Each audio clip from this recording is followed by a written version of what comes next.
sì ń ṣeré o títí di àsìkò yìí ẹnikẹ́ni ò fòfin dè mí. Kúnlé Afọ́d ní ibi ìfọ̀rọ̀wánilẹ́nuwò kan ló ti sọ̀rọ̀ nípa ìfàǹfà tó wáyé láàrin òun àti àwọn alágbàtà fíìmù ní bíi ọdún 14 sẹ́yìn. Ìkúnlẹ̀ abiyamọ o, akẹ́kọ̀ọ́ fásitì Lee City méjì, ìyàwó ilé àti awakọ̀ ọkọ̀ èrò Micra pàdánù ẹ̀mí wọn nínú ìjàmbá ọkọ̀ nìbàdàn. Ẹ gbà wá o, àwọn akẹ́kọ̀ọ́ iléèwé gíga KWASU ké gbàjarè síta lórí ìkọlù àwọn agbébọn àti bí wọ́n ṣe ń jà wọ́n lólè fipá bá tọkùnrin tóbìnrin lò pọ̀. Àjọ òṣìṣẹ́ ìpínlẹ̀ Èkó náwó gan arákùnrin kan fẹ̀sùn pé ó sọ ilégbèé di gbọ̀ngàn alápatà lẹ́kọ̀ọ́. Ẹ gbọ́ àwọn àtúpalẹ̀ ìròyìn náà lẹ́kùnrẹ́rẹ́. You are welcome to Drive TV. If you're new to this channel, consider subscribing so you won't miss out any of our latest video. Wọ́n sì ń ṣeré o títí di àsìkò yìí ẹnikẹ́ni ò fòfin dè mí. Kúnlé Afọ́d níbi ìfọ̀rọ̀wánilẹ́nuwò kan ló ti sọ̀rọ̀ nípa ìfàǹfà tó wáyé láàrin òun àti àwọn alágbàtà fíìmù ní bíi ọdún 14 sẹ́yìn. Gbajúmọ̀ òṣèré tíátà ní Kúnlé Afọ́d ti sọ̀rọ̀ jáde o lórí ìròyìn kan tó gba ìgboro kan pé àwọn alágbàtà eré sinimá ti fòfin dè láti má kópa nínú eré sinimá mọ́. Láti bí ọ̀sẹ̀ kan sẹ́yìn ní ìròyìn kan ti ń lọ lórí ìtàkùn ayélujára níbi tí wọ́n ti sọ pé Kúnlé Afọ́d ni wọ́n fòfin dè òun láti má kópa nínú eré mọ́. Nínú ìròyìn náà ni wọ́n ti sọ pé Kúnlé Afọ́d sọ pé ìdí táwọn èèyàn kò fi fẹ́ rí òun nínú sinimá mọ́ ni pé òun àtàwọn alágbàtà fíìmù ní àwọn jọ ní ìfàǹfà nítorí nǹkan tí òun ṣe fún wọn. Kúnlé Afọ́d sọ níbi ìfọ̀rọ̀wánilẹ́nuwò kan tó ṣe láìpẹ́ yìí pé òun jẹ́ èèyàn kan tó máa ń ní ìwòye nípa ọjọ́ iwájú.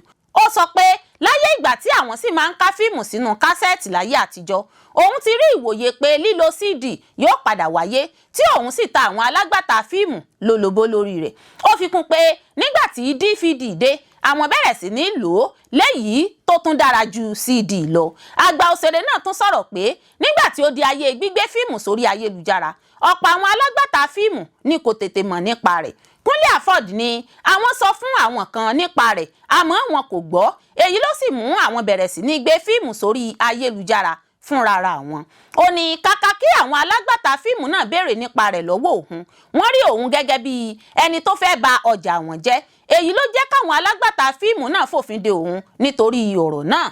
Kúnlé Afọ́d fi kún pé àwọn èèyàn náà padà pe òun sí ìpàdé tí òun sì ṣàlàyé gbogbo bí ọ̀rọ̀ ṣe jẹ́ fún wọn. Nígbà tí wọ́n rí i pé òun ò ní èrò aburú sí àwọn, òun sọ fún wọn pé kí wọ́n kéde pé àwọn ti gbẹ́sẹ̀ kúrò lórí òfin tí wọ́n fi dè òun, àmọ́ wọn ò ṣe bẹ́ẹ̀, níṣe lòun yàgò fún wọn.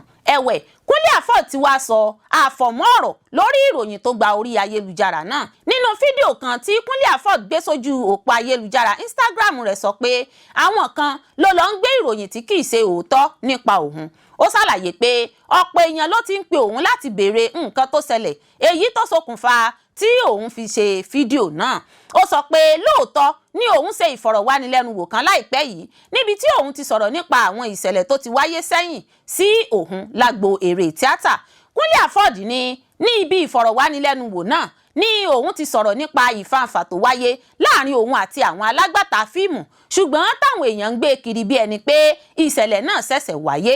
Ó ní ọ̀rọ̀ ọdún 14 sẹ́yìn ni wọ́n ń gbà bí ìgbà ọtí pé ó ṣẹ̀ṣẹ̀ ń ṣẹlẹ̀. Ó ní ẹni tó bá máa ń wo fíìmù dáadáa yóò mọ̀ wípé òun ń ṣeré dáadáa títí di àsìkò yìí.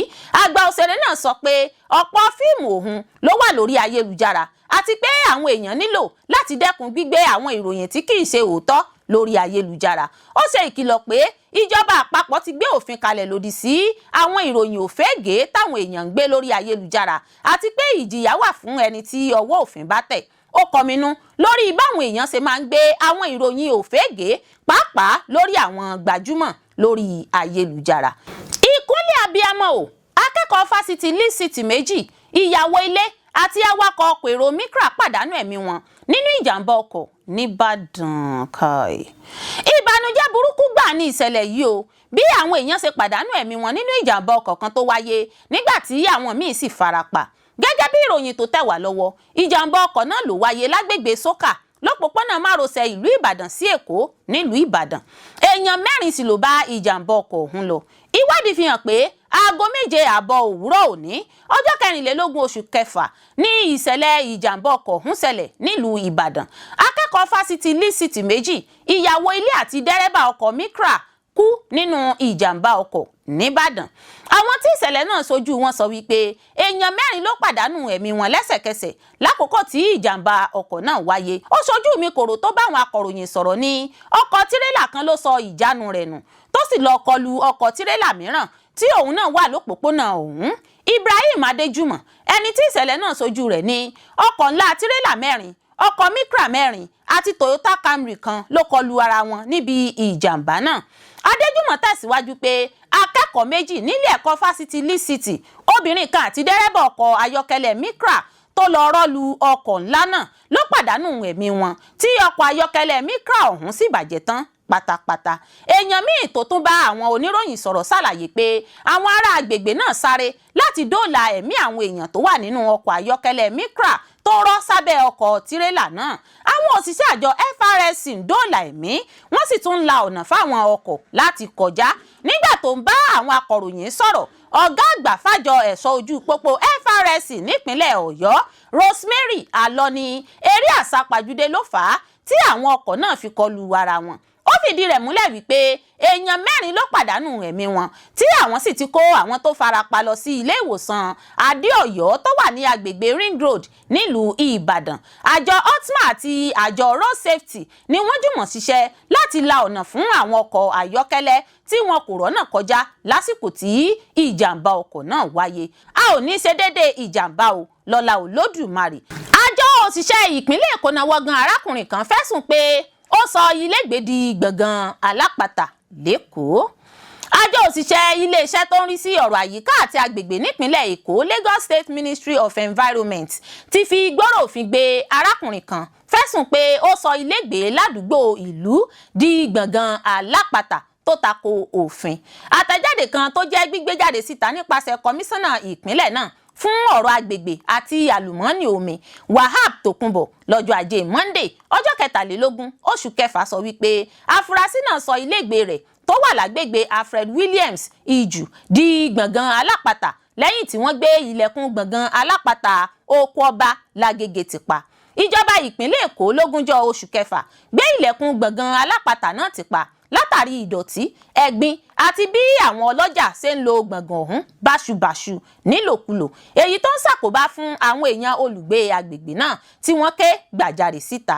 Wahab jẹ́ kó di mímọ̀ lójú òpó ayélujára rẹ̀ wípé dúkìá náà jẹ́ títìpa, wọ́n sì ti gbé afurasí náà lọ àgọ́.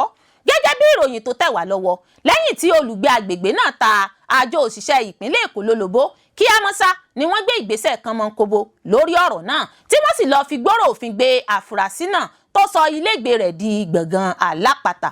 Ó gbóṣùbà káre fún àwọn aráàlú fún wíwà lójúlá lákànfin sọrí. Ó rọ̀ wọ́n láti túbọ̀ tẹ̀síwájú nípa títa àwọn àjọ agbófinró tó bá yẹ lólobó nípa àwọn iṣẹ́ ìwà aláìbófinmu.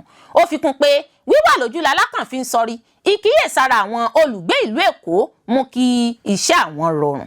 Ẹ gbà wá o, àwọn akẹ́kọ̀ọ́ iléèwé gíga KWASU ké gbàjarè síta lórí ìkọlù àwọn agbébọn àti bí wọ́n ṣe ń jà wọ́n lólè fipá bá tọkùnrin tóbìnrin lò pọ̀. Ó mà wá ga o, àfi k'Ọlọ́run sá máa fìṣọ́ rẹ̀ ṣọ́ wa.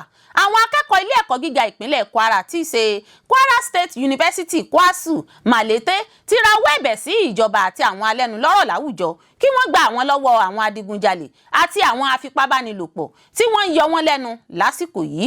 Láìpẹ́ yìí ni ìròyìn kan gba orí ayélujára lórí bí àwọn afurasí adigunjalè àti àwọn afipábánilòpọ̀ ṣe ń ṣọṣẹ́ láabi ní ìlú Malete, pàápàá jùlọ ní agbègbè ibi tí àwọn akẹ́kọ̀ọ́ ń gbé.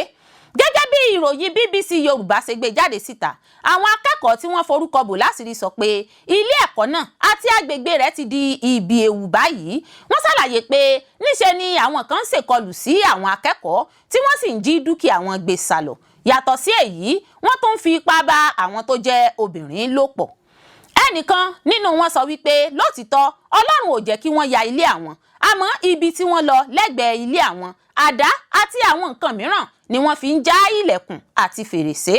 Wọ́n gba gbogbo owó tí wọ́n bá lọ́wọ́ àwọn akẹ́kọ̀ọ́ tó ń gbé ibẹ̀, wọ́n sì gba fóònù àti ẹ̀rọ ayárabíàṣá kọ̀ǹpútà wọn. Àwọn tí kò lówó lọ́wọ́ ni wọ́n fipá mú láti fi owó ránṣẹ́ lórí fóònù wọn kó tó wá di pé wọ́n fipá bá àwọn obìnrin ibẹ̀ lò papọ̀. pábánbárì ibẹ̀ ni pé ẹni tí kò bá ti ní fóònù gidi tí kò sì lówó lọ́wọ́ níṣe ni wọ́n á lu onítọ̀hún lálùbami lálùbolẹ̀. Kódà akẹ́kọ̀ọ́kùnrin kan tí wọn ò ká nǹkan kan mọ́ lọ́wọ́ yàtọ̀ sí pé wọ́n lù ú, wọ́n fipá bá lò pọ̀ ní ìbálòpọ̀ ọlọ́kùnrin sọ́kùnrin. Èyí tó burú jù báyìí ni bí wọ́n ṣe yabo ilé àwọn akẹ́kọ̀ọ́ kan, ilégbèé àwọn akẹ́kọ̀ọ́ Hasbuna Lau. Wọ́n sì wọ yàrá tó lé ní 23 láti jà wọ́n lólè láàrin wákàtí kan péré.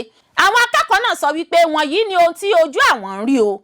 Àwọn akẹ́kọ̀ọ́ míì gan ti sá lọ fún ilé ẹ̀kọ́ lásìkò yìí nítorí kò sí ẹni tó mọ ilé akẹ́kọ̀ọ́ tó kàn. Wọ́n ní àwọn ò mọ ìgbésẹ̀ tí ilé ẹ̀kọ́ ń gbé báyìí láti ran àwọn lọ́wọ́ torí yàtọ̀ sí ètò ààbò tó mẹ́hẹ níṣe ni gbogbo nǹkan gbówó lórí. Àwọn ọlọ́kadà àti àwọn onímọ́tò gan ń sayé lé àwọn, gbogbo rẹ̀ ló le koko báyìí. Kí ìjọba àti àwọn èèyàn alẹ́nu lọ́rọ̀ májò bàjẹ́ ìlú láwùjọ gba àwọn kalẹ̀ o. Bàbá ọlọ́dẹ tó wà níbẹ̀ ní gbogbo ara rẹ̀ lé pọ̀nrànpọ̀nràn nítorí àdá tí wọ́n sá ṣùgbọ́n tí kò wọlé sí lára. Bàbá ọdẹ náà sọ pé àwọn adigunjalè náà dé ní nǹkan bíi aago 2 òru, wọ́n sì tó 15 níye. Ó ní òun ò tètè mọ̀ bí wọ́n ṣe jẹ́ àfi ìgbà tí wọ́n bẹ̀rẹ̀ sí ń sá òun ní gbogbo ara ṣùgbọ́n kò ràn òun. Ó ṣàlàyé pé ìgbà tí òun rí i pé wọ́n fẹ́ rí òun mú ni òun bá fẹsẹ̀ fẹ́ kí wọ́n má bàa yín òun lọ́rùn nígbà tí àdá ò wọlé. Ààrẹ gbogbo akẹ́kọ̀ọ́ KWASU SUG President Abdulhafiz Babatunde sọ pé àwọn ti fi ọ̀rọ̀ náà tó àwọn agbófinró létí. Ó ṣàlàyé pé wọ́n gbìyànjú agbára wọn ṣùgbọ́n omi pọ̀ jọkà lọ. Ó ní ìlú Malete ń dàgbà ó sì ń tóbi sí lójoojúmọ́, bẹ́ẹ̀ sì ni àwọn akẹ́kọ̀ọ́ tí ilé ẹ̀kọ́ ń gbà wọlé báyìí ti ju ti tẹ́lẹ̀ lọ. Ó fi kún pé àwọn ti ṣe ìpàdé pẹ̀lú àwọn aláṣẹ ilé ẹ̀kọ́ tó fi mọ́ àwọn agbófinró àti alága ìjọba ìbílẹ̀ Moro. Àwọn sì ti fẹnu kò lórí àwọn ìlànà àti gbèǹdéke láti rí i pé àwọn ìṣẹ̀lẹ̀ láabi yìí dópin. Ọ̀mọ̀wé Saidat Aliyu tó jẹ́ agbẹnusọ fásitì KWASU sọ pé nínú ìpàdé tí àwọn ṣe pẹ̀lú àwọn aláṣẹ ilé ẹ̀kọ́, aṣojú akẹ́kọ̀ọ́, àwọn agbófinró àti àwọn míì, àwọn ti gbé àwọn gbèdéke kan kalẹ̀ láti rí i pé òfin dé bá ìṣẹ̀lẹ̀ láabi nínú ọgbà ilé ẹ̀kọ́ àti agbègbè rẹ̀. Àwọn gbèdéke náà ni pé ọ̀kadà ò gbọ́dọ̀ ṣiṣẹ́ kọjá aago 10 alẹ́, gbogbo ẹ̀rọ amúnáwá gbọ́dọ̀ di pípa ní ó pẹ́ tán aago 12 òru, ṣíṣe àgbékalẹ̀ àwọn ẹ̀ṣọ́ aláàbò alápapọ̀ kí hósítẹ́ẹ̀lì kọ̀ọ̀kan sì tún gba fìjìláńtẹ́ láti ran àwọn ọlọ́pàá lọ́wọ́. Alága ìjọba ìbílẹ̀ Moro tí KWASU kalẹ̀ sí, arábìnrin Mariam Abdulwasiu Ọmọ́táyọ̀ sọ pé ìjọba ìbílẹ̀ náà yóò ṣàgbékalẹ̀ òfin tí yóò de gbogbo àwọn ohun tí wọ́n fẹnu kò sí níbi ìpàdé tí wọ́n ṣe. Ó ní òun ti gba fìjìláńtẹ́ 10 kún àwọn tó wà nílẹ̀ tí wọ́n sì ti bẹ̀rẹ̀ iṣẹ́ pẹ̀lú ohun ìjà tó péye. Àwọn 3 nínú àwọn fìjìláńtẹ́ yìí ni alága náà ti ní kó lọ sí ilégbèé àwọn akẹ́kọ̀ọ́ tí ìṣẹ̀lẹ̀ náà ti wáyé láti dáàbò bo àwọn akẹ́kọ̀ọ́ náà. Arábìnrin Ọmọ́táyọ̀ ní òun fún ìlú Malete ní ẹ̀rọ transformer kí iná mọ̀nàmọ́ná wọn bá lè dúró re. Òun sì tún ti kéde mílíọ̀nù kan náírà fún àwọn akẹ́kọ̀ọ́ tí wọ́n jí nǹkan wọn lọ. Ó ṣàlàyé pé ìlú ìfàyàbalẹ̀ ní ìlú Malete òun ó sì sa gbogbo ipá òun láti rí i pé òun dáàbò bo àwọn akẹ́kọ̀ọ́. Ẹ ṣé púpọ̀ fún gbígbọ́ àti wíwò tí ẹ̀ ń wò wá. Etí tí ẹ fi ń gbọ́ wa kò ní di, ojú tí ẹ sì fi ń wò wá kò ní fọ́. Láṣẹ Olódùmarè yóò sì dára fún yín.